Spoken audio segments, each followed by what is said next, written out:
आम ध्रुव तपस्या विषय किसी आलोचना कर। ध्रुव जो भगवान को दर्शन कला से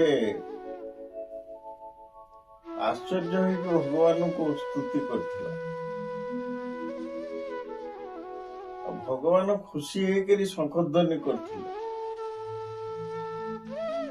ध्रुव तपस्या करके भगवान को देखी बयस हूँ 7 वर्ष।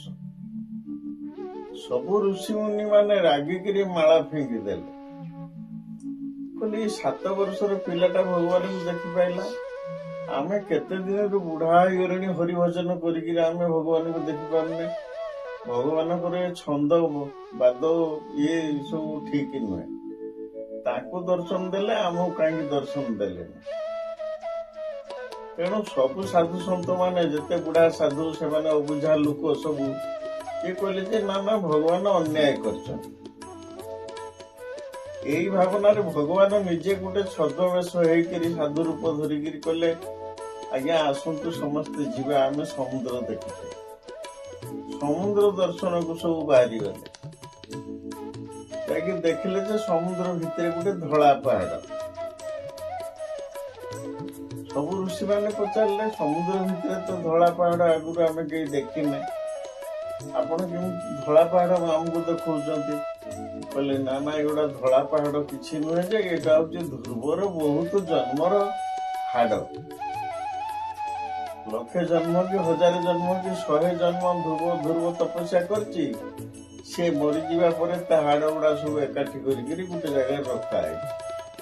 एगुड़ा सब आमको कहीं देखुंट देखिबार उद्देश्य एतिकी गोटे छोट पिला 7 वर्ष भगवान को पाई एक कथाटा केबे संभव नुहे।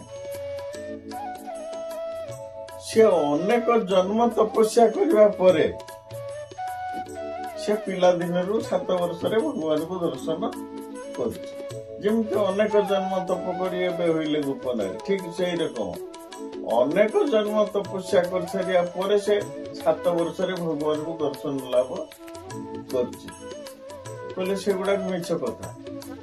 से सबु जन्म कौन दर्शन कर हाँ दर्शन कर प्रति जन्म से तपस्या करी भजन करते मरी जाए समय आणिक से हाड़ गुड़ा गोटे जगार कांडी कर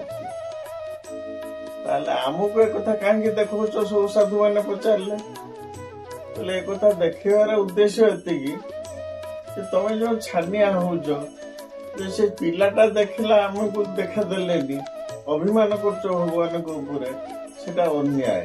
ता अर्थ से प्रति जन्म हरि भजन कर देह छाड़ी आमे प्रति जन्म हरि भजन करूना जन्म मृत्यु पर्यंत हरि भजन करूना। तेणु से ध्रुवर हाड़ को एकाठी कर आमको देखे सब साधु सन्त मैंने जो सब पचारे आपण किए ये सब आमको बुझे दौरान कहले मुझे निजे भगवान। भगवान निज रूप देखिए सब शांत कले। शांत कर देख तुम सब तपस्या सिद्धि अच्छी किंतु से तुमठू बेसी से भोजन कर।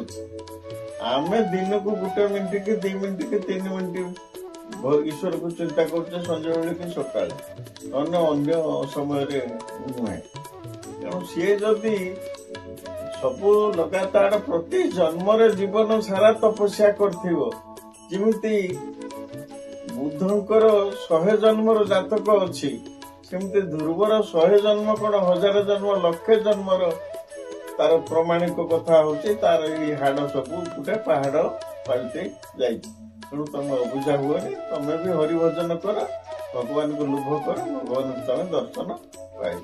जय श्री कृष्ण।